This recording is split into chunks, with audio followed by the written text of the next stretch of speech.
بسم اللہ الرحمن الرحیم۔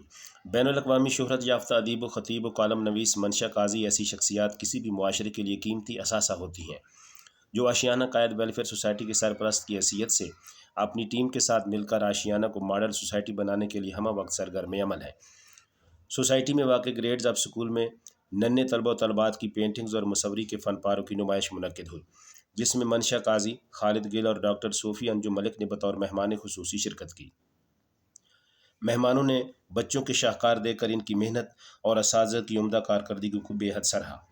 طلبہ و طالبات میں انعامات تقسیم کرتے ہوئے منشا قاضی اور دوسرے معزز مہمانوں نے کہا کہ گریڈز اب سکول نے اپنی محنت سے آشیانہ قائد سوسائٹی میں اپنا نام بنا لیا ہے اور امید کی جاتی ہے کہ نئی نسل کو زیور تعلیم سے آراستہ کرنے کے لیے یہ علاقے کا مثالی سکول ثابت ہوگا۔ اس موقع پر پرنسپل مسز ساجدہ احمد نے طلبہ و طالبات کے فن کی حوصلہ افزائی کے لیے سکول تشریف لانے پر معزز مہمانوں کا شکریہ ادا کیا۔ پاکستان پائندہ باد۔